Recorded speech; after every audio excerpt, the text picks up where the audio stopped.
What's up, guys? It's me, Alan, and I'm back with another video today, and this is part 2 of Season 2 of the NASCAR Duralast Cup Series presented by Diecastbuffet, because it's his series, with the points done under my points format. We did part 1. I'll have that in the description below, as well as Diecastbuffet's channel, the playlist to catch up on Seasons 1 and 2 of the NASCAR Duralast Cup Series, because tomorrow night, Thursday night, Season 3 will kick off with the Daytona Duels. 18 drivers battling it out for 11 spots in the Daytona 500, which will be on Sunday. The duels, I believe, start at 7 Eastern, and the Daytona 500 will be at 5 Eastern on Sunday. So, go ahead and check it out, and while you're at it, drop a like on this video, and please subscribe, as well as drop a like on his videos, and subscribe. He put out a couple of diecast reviews, well, that would be yesterday, because it's 12:32 in the morning as I'm recording this, on Thursday morning. So, yeah. Anyway, so we had some drama. I shouldn't say drama, but some intrigue to kick things off to start the second half of the season. We saw some driver changes. We saw some drivers make their debuts at the end of the season. And that kicked off in Michigan. Tyler Reddick was released from the number 40 car, and Chase Briscoe moved over from the 16 to the 40. So what I did with situations like these, because this came up a couple of times, is Reddick would still hold his points, but he would be without a ride. Briscoe would take the points that he earned while he was driving the 16 car and carry those over with him to the 40 car. And then, excuse me, my apologies. Briscoe came over from the 31. I have it put down as a 16 on accident. Austin Cindric was in the 16. And at Talladega, the 10th race of the season, their team's full-time racing program was shut down, so Cindric was released. Cole Custer would do a one-off race for that race, and Harrison Burton would also make his debut, bringing back the 31 car. So again, Cindric could hold on to his points and just not have a ride. Now, Harrison Burton, 2 races later at Bristol, because we made a return trip there, 4 drivers made their debuts. Reed Sorensen, J.J. Yaley, Garrett Smithley, and B.J. McLeod. And Harrison Burton would take over for Kyle Larson because of Larson's IRL suspension for using a racial slur during an iRacing stream. That being said, oh, and one other thing, Chad Fincham would also make his debut late in the season. But with all of that being said, how would the points turn out? Well, for the second half of the year, we saw Chase Elliott win at Michigan, William Byron win at Pocono and Talladega. He took back-to-back. Daniel Hamrick would come out and win Texas. Kyle Larson. Funny enough, Kyle Larson finished second at Texas. He has 2 wins. He had 2 DNFs. Coming out of Texas, he was sitting 3rd in points and was only 350 back of the leader, which would be in points, Alex Bowman, and 145 back of second place William Byron, who suffered his first DNF in that race. And yet, the next race, Larson is officially suspended because of what happened IRL. Anyway, Austin Dillon would win the race at Bristol, in our return trip there, I should say. Ryan Newman would pick up his 3rd win of the season at Charlotte, and after a season of struggle, we would see Gibbs finish 1-2 at Homestead, Kyle Busch winning, Martin Truex Jr. finishing 2nd. Actually, Martin Truex Jr. took back-to-back 2nd place finishes, because he finished 2nd at Charlotte as well. I will just show you the top of all the standings. I will have the standings from the final race of the season posted as the pinned comment on this video once it's uploaded to YouTube. But anyway, so who would win the championship? Well, if you watch Diecastbuffet's series, Alex Bowman would win the championship, although it would come down to the final race of the season. Here, though, despite a 19th place finish at Charlotte, William Byron being second in points, having a much worse finish of 27th in this race, because he was the closest to Bowman points-wise. Bowman locked up the championship after Charlotte, and then he finished 29th at Homestead, and again, still in the championship, because the maximum points you can get per race is 250, and he had more than that. His lead was more than 250 points, so he won.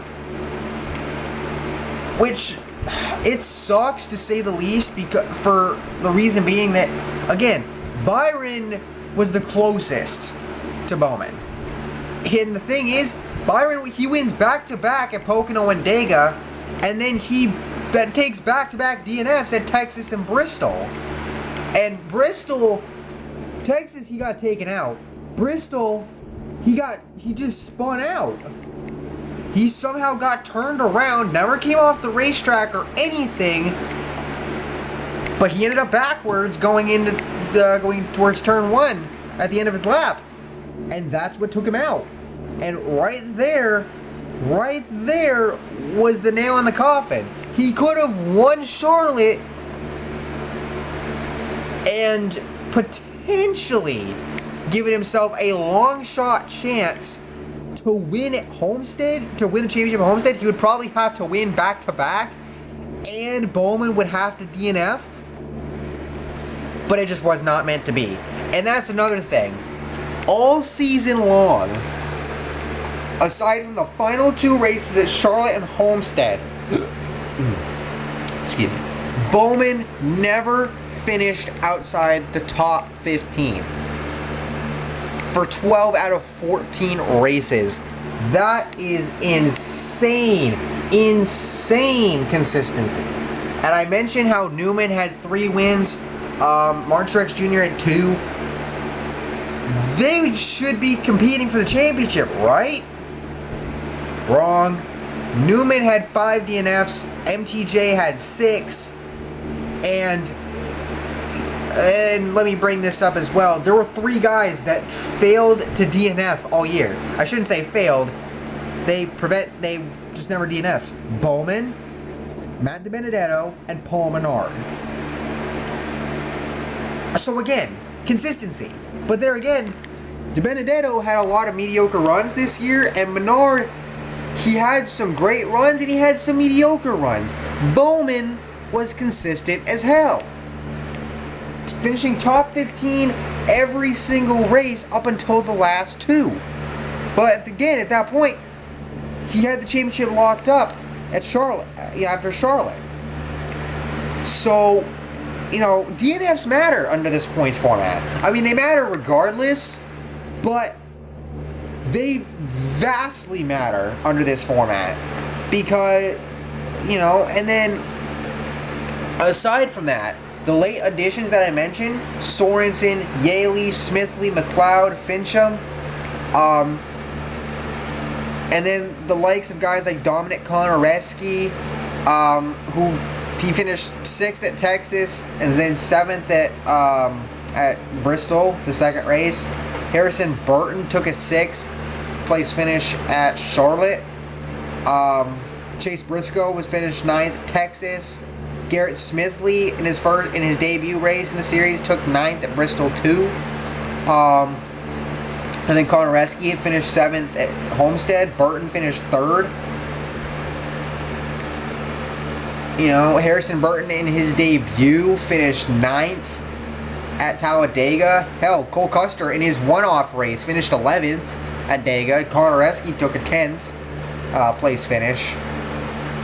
some of these late additions that finished so high, kind of took some points away from guys that needed it.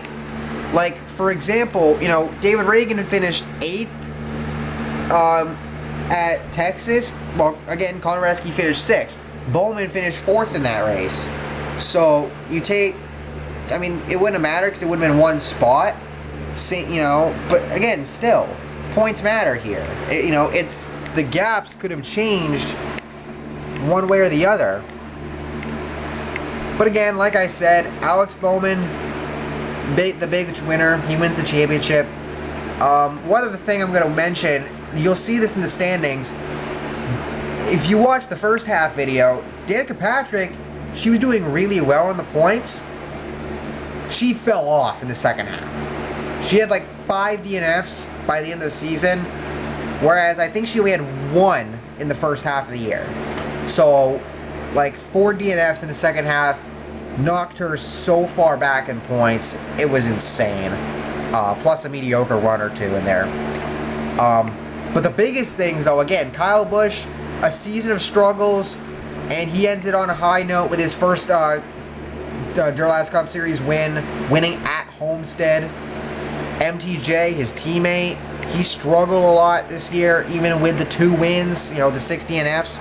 But, you know, he had back-to-back second place finishes, so you can't really hang your head low on that. Actually, what's cool is that 3 out of the 4 Joe Gibbs Racing guys finished in the top 10 at Homestead, and the one that didn't was Denny Hamlin, and he finished 17th. Eric Jones took a 6th place finish. And, you know, going into season 3, Reagan, Danica Patrick, Paul Menard, they're all retired. Jimmy Johnson is going into season 3 with this being his last year because IRL, he's retiring after this season.